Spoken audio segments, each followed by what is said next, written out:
Yeah, thank you for this kind introduction, and thank you for the invitation to talk today about the question, is virtuality our new reality? The smartphone at the interface of an imaging technological transformation. Augmented reality, mixed reality, and virtual reality. The possibilities opened up by the establishment of virtual worlds radically question what we call reality. Numerous artists are reflecting on this process and appropriating immersive visual media. As viewers, we are directly inside the virtual worlds, and due to this presence, we perceive these virtual spaces as a form of reality.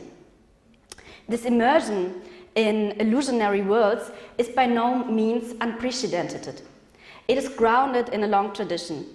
The idea of engendering our three-dimensional perception both in pictures and in spatial is a central topic of art.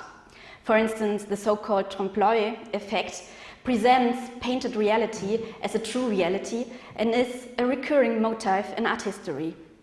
Furthermore, panoramas, dioramas, and stereoscopic images, as you can see here, illustrate the century-old history of mankind's interest in immersive media and can be considered as precursors to virtual images. The crucial point is the desire to transport viewers into other worlds and realities. So there is a long tradition, as I said, in this immersion, in this illusionary worlds, and it's by no means without history. First of all, I have to say that virtual and real worlds do not exist parallel to each other, but they overlap in a variety of ways. They represent a continuum, can complement and enrich each other. So they are in a state of permanent exchange. My lecture is concerned with these artistic debates and reflects on the varieties of virtuality, from augmented reality to virtual reality. At the interface, the smartphone as a display plays a crucial role for generating these virtual images. And I'm going to start with augmented reality. To define augmented reality, or as we would say in German, erweiterte Realität, you can say that AR describes a computer-aided extension, augmented of course, of the perception of reality. For example, by computer graphics. And in contrast to virtual reality, where our world is almost completely replaced by a computer-generated world, AR is an additional information that can be displayed on a smartphone through superimposition. So here you can see the reality-virtuality continuum, from reality where you have this physical world and then to virtuality as a process, and in between is augmented reality and augmented virtuality.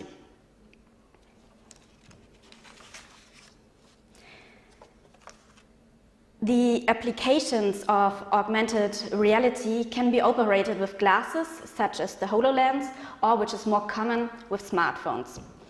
A popular example for an application of augmented reality would be the insertion of further information during the use of Google Maps, including an augmented reality street view mode to help you follow directions, along with personalized recommendations to help you discover places in your neighborhood, as you can see on the left side. The augmentation of every reality impression, together with all extra information, occurs live, so in real time. And mostly the term augmented reality is used in connection with a visually extended depiction, and therefore functionally often reduced to the extension of only the visual perception of its users. But of course, there are other augmentations thinkable. For instance, the auditory sense can benefit of AR functions. For instance, there's the voice announcement in public transport. So the software tracks down the recent location and, based on this information, determines the next stop. And as a result, the passenger can hear a combination of different pieces of text and hence knows about the next stop and direction of the exit. AR can be traced back to the 1960s, and there's a big discussion about it was really invented in the 1960s. There's a computer scientist, Ivan Sutherland, who created maybe the first AR head-mounted display system, but it was really developed further in the following decades and allowed simulations that were used for aviation, military and industrial purposes. Mobile augmented reality is relatively newly, but developing very quickly. The first AR browsers, browser apps like Layer, have been developed between 2008 and 10, and with the appearance of the iPhone in 2009, the iPhone 3GS, which had the necessary sensors and more computing power, mobile AR became really interesting for the mass market. And today, augmented reality has been explored for many applications. You can see on the right side Pokemon Go, that you might know. It was quite popular in 2016, a huge success not only for augmented reality but also for the gaming industry. But there are other applications like entertainment, medicine, advertisement, business and education. And before I want to present you two artistic AR applications, I want to show you the project or the application the German telestation WDR has released recently. It is an application called AR 1933 to 1945, and this app has been developed especially for children and teenagers, and it takes you back in the stories and experience children and teenagers gained during the Third Reich in Germany, England and in Russia, because the last contemporary witnesses are at an advanced age. They are over 80 years at the moment, and they were children during this time. And with this application you can transfer the persons and their stories into the present.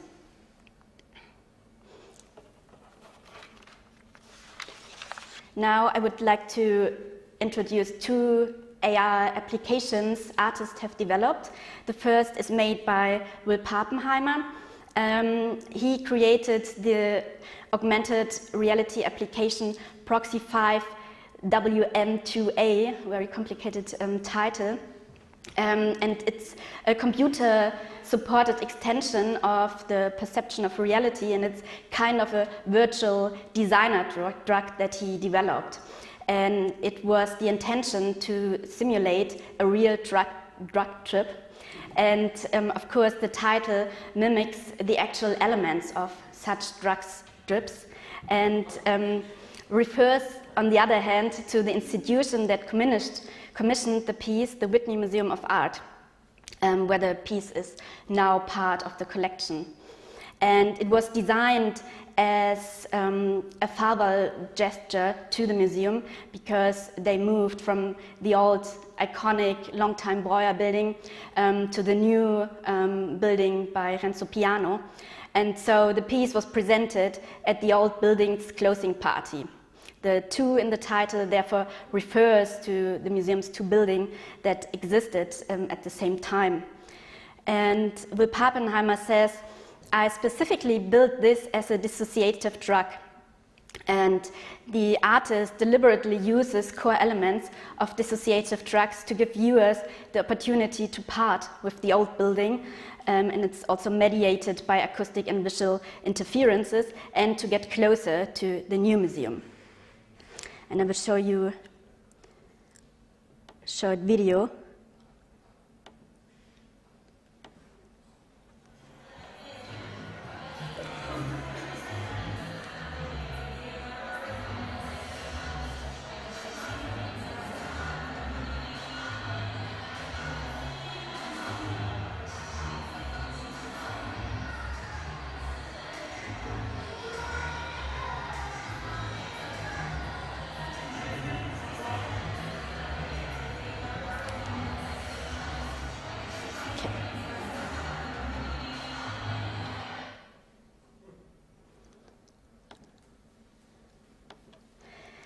And since the computer and the mobile devices are in fact both an extension of our body and the psyche, The effect of a virtual or digital drug is in some way the same as a pharmacological drug. And as you could see, the drug was consumed via smartphones as an augmented experience of reality, and it was delivered to the guests via the image of a pill, and you could scan the QR code, which then could be, and then you were transferred into the Layer app. Hallucinatory elements infiltrating the phone superimposed a 360-degree view of the party. Visitors themselves expressed great enthusiasm. "I got high on an augmented reality drug at the Whitney Museum" was the Vogue's headline in its review. But in the end, you have to say that it's more a controlled loss of control, a simulation of a possible drug trip than a real drug trip.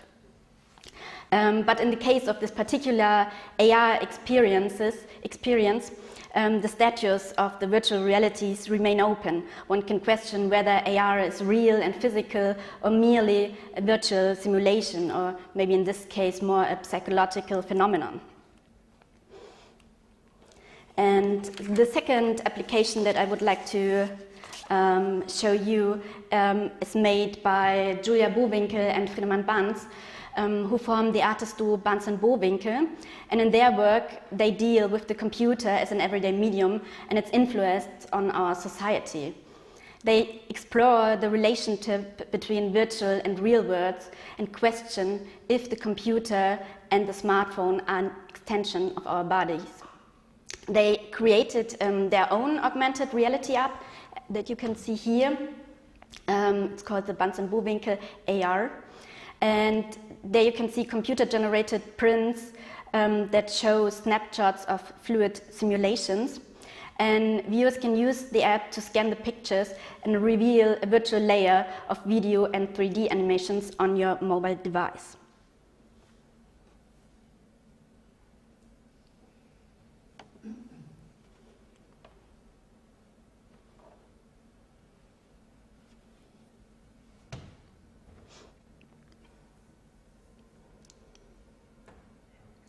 And whereas Pappenheimer's app is only working in the old museum of the Whitney Museum, so in this old building, the application of Banz and Bowinkel is working nearly everywhere. You can also scan digital images, and then it's starting the AR application, so you don't have to be in front of the physical image.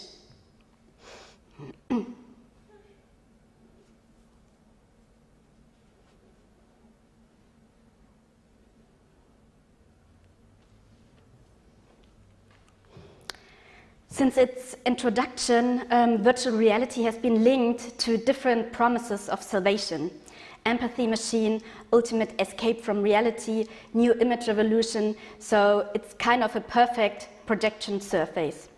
VR has evidently had a defining impact on our perception of images as well as our connection to reality.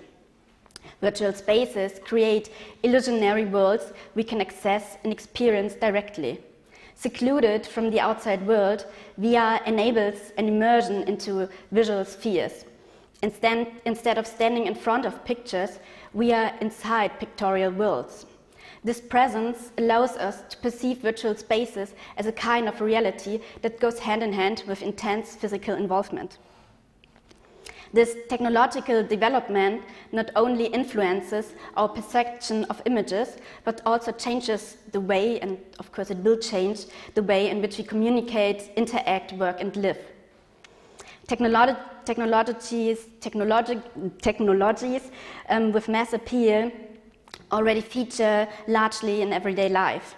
Moreover, the various forms of application in psychotherapy, neuroscience, the entertainment industry, of course gaming is a big player here, porn industry, modern warfare, and journalism. There's this famous New York Times VR application, and Arte launched their own VR app as well, are proof of the increasingly strong influence of virtual images. And this leads to the fundamental question, is virtuality our new reality? And I would like to present you two VR apps that are accessible yeah, at the moment there's the Acute Art app. You can see that a lot of really big artists like Marina Abramovic, Natalie Djurberg, Olafur Eliasson are taking part. And it's Acute Art is a virtual and augmented reality production company, and they collaborate with artists, providing access to this technology and try to support artists to translate their ideas into digital mediums. And on the right side you can see the artist's VR app that was developed or produced by the New Museum.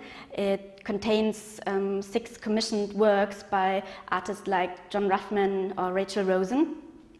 And you just need a head-mounted display to explore these applications. And so I don't know if you have ever seen these cardboards. This is a very basic, cheap cardboard where you just put your smartphone in, then you close it, and then you can watch these applications. Seeing a VR experience for the first time can be overwhelming because, of course, of the immersive effects.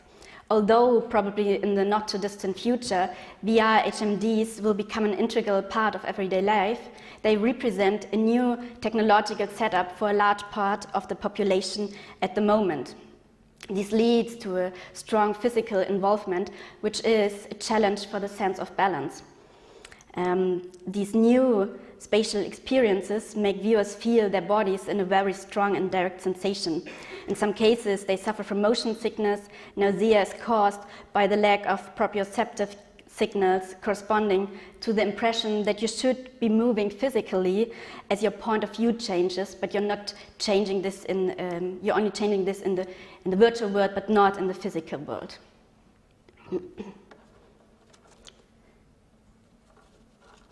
And I want to show you one example of a very interesting VR work. It's a quite linear narrative VR artwork by a Kenyan artist collective called the Nest Collective.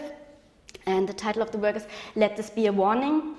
And it shows in a very good way that VR technologies establish new forms of narrations. As viewers, as I said, are addressed and involved directly, they can become part of the narration. And in this case, the storyline follows a group of African people who have left Earth to colonize a distant planet. And putting on the VR headset, viewers are instantly immersed in the installation as they arrive on a planet and have to ask themselves if they would be welcomed in a black world. The artist collective thus raises question of race and segregation, of course, because you're confronted with these black people. And so science fiction here is not simply referred to the level of content, but also to the implementation of a cutting-edge technology that has a greater capacity to immerse viewer in a future world. And so the Nest Collective is visualizing an alternative, new perspective. And of course also makes the socio-political dimension of these technologies visible. And of course it's not only playful and attractive and appealing worlds that are existing and are developed, and it's also a matter of control, who's controlling the new virtual worlds. So as you can see, smartphone as a device can be used for AR and VR applications, and that means very different approaches to virtual worlds. The display itself is treated very differently in both cases. In the case of AR, the display stays visible as you can see the device that is used. In the case of VR, the display as a physical object fades into the background and it seems to disappear as soon as the viewer puts the HMD on. And this is of course a very theoretical approach, as the headsets themselves remain visible with their edges and they're always noticeable in their weight. And in the immersive VR installations, the viewers perceive the virtual images primarily as unframed image spaces. The boundary between image and non-image blurs as the virtual image offers a 360-degree view. So there's no possibility to look away. You're really or completely in the virtual world, and there's the only possibility to take the HMD off. And so you can say the space of the VR work and the space of the viewer, these two spaces overlap and they really become one. And due to the manipulation of the brain, you could say, by the images, the technology makes a vivid experience possible. We perceive these virtual spaces as a form of reality, as it is not only imagined but experienced directly on, as you could see, on a physical level. And even the situation is unreal, the experiences are real and have sometimes physical effects. And this capability is important in the context of therapies for treatments of phobia and trauma, for instance. And whereas AR enriches physical reality with virtual content, VR makes use of the dislocation, so the detachment from the here and now and transference into a different context. In VR and AR installations, the displays are not longer presented in a statically inserted form, but they are mobile and flexible, available.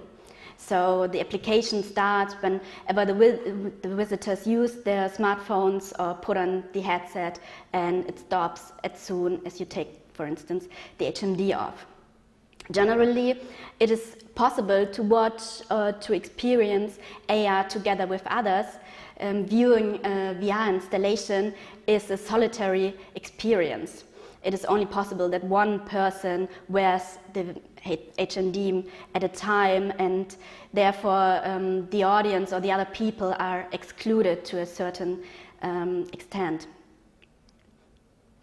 And of course, these digital technologies allow a reflection on reality and our relationship to this reality.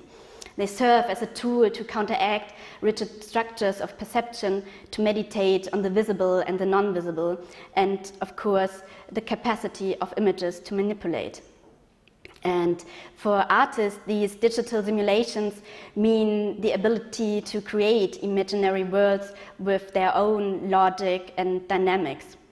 The virtual space that VR and AR open up emerges as a space of possibility. Of course, this full immersion into visual worlds raises up critical questions. As Peter Geimer observes, the mediating distance is the condition for engaging in an interrelation with the work, critical, amazed, interested, indifferent, bored. Eliminating the aesthetic distance also means losing the chance to take a stand. So, yeah, this is of course a critical approach that is true, but on the other hand, the digital technologies open up completely new possibilities to work with. And it's very clear that curators and artists have just begun to explore the potentials of the new technologies, and there are new concepts, or there have to be new concepts to be found to show exhibitions and to create artwork.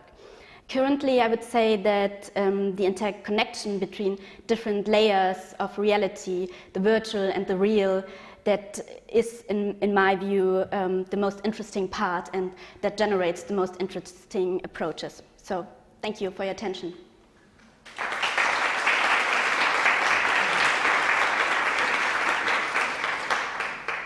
Thank you very much, Ina Neddermayer. I think it's very interesting to see that also artists work or try to work with augmented or virtual reality. I saw at Skulpturenprojekte Münster there was one project at least in which augmented reality was part of. I forgot the name of the installation. It was in the former ice stadium. There was a huge world, and you could. Pierre-Hugues. Yeah. Pierre-Hugues. And it didn't work on my smartphone. I downloaded it. It was not it was not a perfect simulation or whatever into another space. But there was when you opened up the whole field, explaining what it can be used for me as a skeptical person, some questions appeared when you said that it will be used for therapy. I thought, well, when I think about who is investing into these projects, I'm quite sure that it will not only be used for therapy, but also for torture, because how wonderfully can you work with somebody if you force him to watch somebody which is the complementary to his own mindset. For instance, have you any knowledge about developments for the which can be used by the superpowers so far? I mean, not the fancy superpowers, but the Mediterranean ones. Yeah, I don't know if there are torture projects, but of course it's like the perfect instrument to torture someone, because you cannot escape and you're really into. You can close your eyes, but still when you have to open it again, so you're in this virtual world, and so I think it's a perfect instrument for torture. Like, but I know that it's used by. It started with the U.S. Army. They used it for military purposes to help soldiers to overcome that trauma, and they started it in Germany as well. So this is what I know that it's used for. I don't know if there are torture things going on. Very interesting. So, back again. Questions? Yeah, Jasmin. Small comment, maybe. Maybe I managed to raise a question, but I'm not sure yet. This is what Alistair also said, and yesterday we had it also, that the smartphone is connected to our bodies, and this was very clear when you talked. And Alistair said that the connection between the people you had to, or you wanted to take pictures of, was closer, because there was not this border, this technological border, because everybody knows how to handle a smartphone. And I think it's quite interesting in the AR and VR world that it disconnects you again from the people around you somehow. So there's this shift with this new technology that you're by yourself, and it's not anymore maybe the connecting part, which usually is a phone for that you connect with the world somehow. Not only, but yeah. Yeah, I mean, there are people saying the future will be lonesome, because you will put your HMD on and then you have this perfect possibility of escaping, and you can travel and do whatever you want.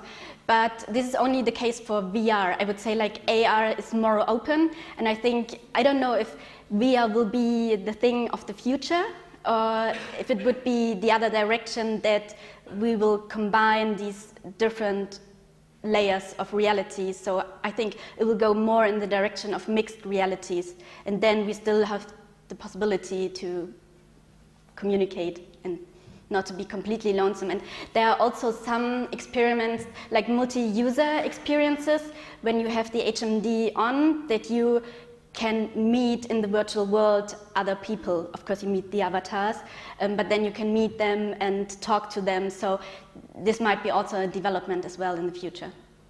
And we should not forget that these VR glasses are pretty new. They are not out for a very long time, so in a couple of years they probably will lose size, and they will be. It will be possible to integrate them into our daily life quite easy. So they were already invented in the 60s, but they were just like waves of virtual reality. So then it got a little bit bigger in the 90s, and then no one was interested anymore. And now there's a peak again, and so we'll see what's going on, if there will be waves or if it's just like fading away. I guess my question is that I see people are now putting chips in their body so they don't have to carry anything, and they can pay and do things. And augmented reality, that Google had those glasses originally. And how long do you think it'll be before people are changing their body parts and like changing an eyeball for virtual? So not only when you look down the street, you would see, here's the grocery store, here's this. You'd see a person and tell you who it was, can give you some history about them, and then all of a sudden you're augmenting your reality with a lot of information. Mm-hmm. Yeah, we will be cyborgs at a certain point. Yeah.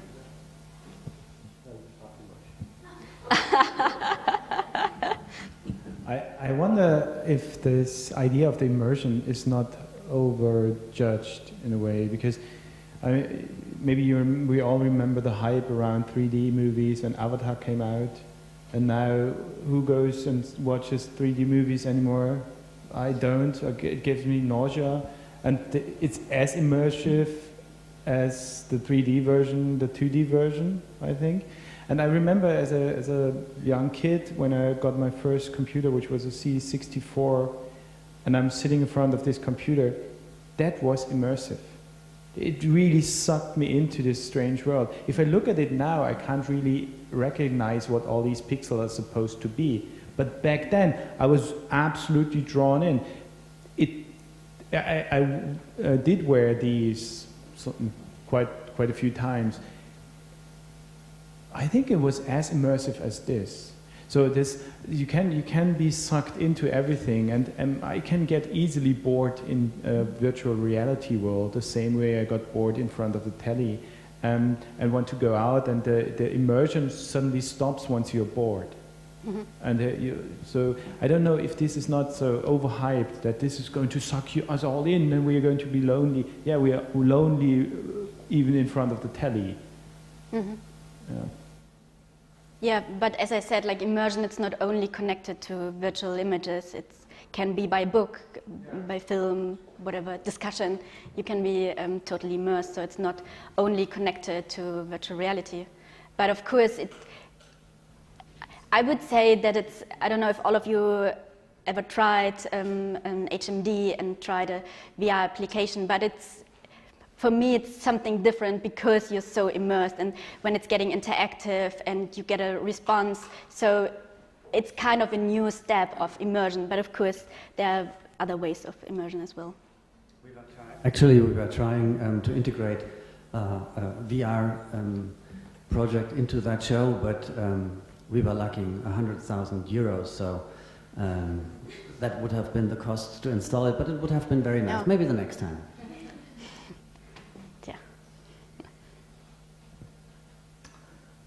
Something that interests me is the other side of the technology, in that if we were to enter a future in which augmented reality was ubiquitous and we were all seeing digitally enhanced versions of the world as we see, what do you think would be the consequences of everything that a person sees also being recorded? Mm-hmm. So that as a byproduct of needing to overlay information here, we're also producing this sort of archive of the way everyone sees and what everyone sees. And I was just wondering if you have any commentary on what you think that future might be. Mm. Yeah, big topic. I think this will be a huge topic. So we were showing VR works in one exhibition, Brave New Worlds was the title, and we had like the question, because we are recording, how long are people staying in an installation and what are they doing, and all this information, we can gather all this information. And this was kind of, okay, now we have to deal with this information and what to do with this information. And then you have this HoloLens, or you have the glasses or whatever. Yeah, that's a huge problem, what to do with the information and like privacy, and yeah. I think this will be a huge topic and a huge problem.